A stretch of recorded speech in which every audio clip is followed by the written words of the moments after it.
Chapter 1, Paragraph 3. The most difficult part of writing a book like this is that all of the principles we will discuss need to be applied simultaneously, but the very act of discussion is linear.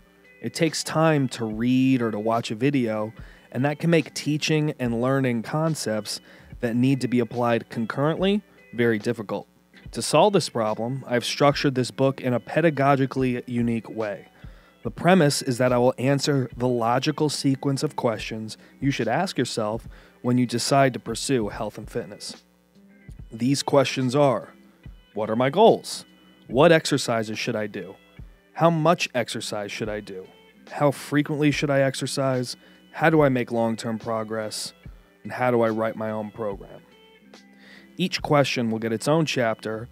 I will start by reasoning from first principles, and then I will support those claims with the appropriate scientific literature.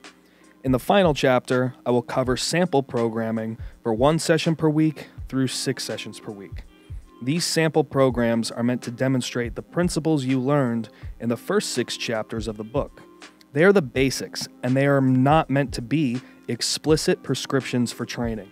Also, for each training frequency, I will provide a couple variations of programs for different populations.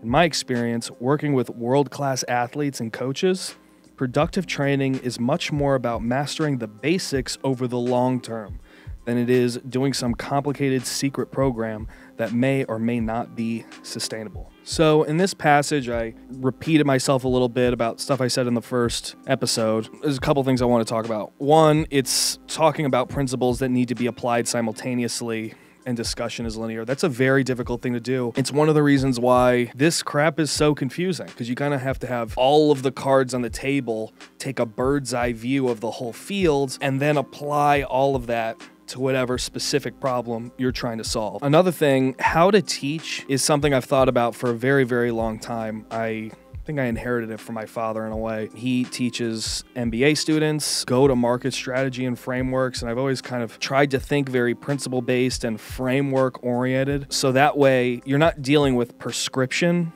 necessarily, which you don't learn why things happen. You're dealing with description. So you're describing a problem, you're describing a situation, and you're describing why things work or don't work the way they do. The sample programs that I talk about, they are the basics. They are not meant to be explicit prescriptions. I need to make something abundantly clear. There is no best program. There is no secret Russian training just none of that exists. So get it out of your head right away. Mastering the basics is so important. You see it in like guitar players a lot, where they'll learn how to do all this fancy tapping technique and stuff, and they'll be able to shred and play really fast, but they can't play slow, and they just kind of pick too hard, and if they're doing slower passages, it just feels rushed. And if you've ever seen a dad in his mid-40s have the yips in his short game, it's just kind of like, eh. Mastering the basics is something that isn't flashy, it's not sexy, it doesn't get views on YouTube, and that sucks. But they're a lot more simple than a lot of this crazy complex stuff that gurus are trying to sell you, because they don't even understand what they're trying to sell you really to begin with. And when you truly master the basics, you learn what are good questions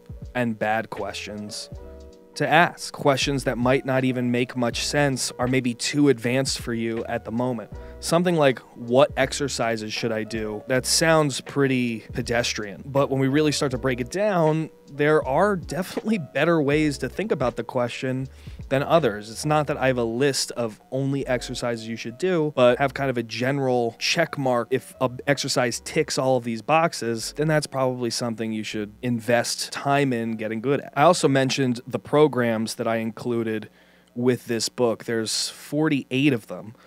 For all different training frequencies of the week, and they're all kind of just different versions of each other in a way. One thing that is really contentious in the fitness industry is world-class coaches giving out cookie-cutter programs. People are paying them for their knowledge and their time and their insight, and these coaches are basically being like, yeah, I wrote this thing, go do it, don't talk to me.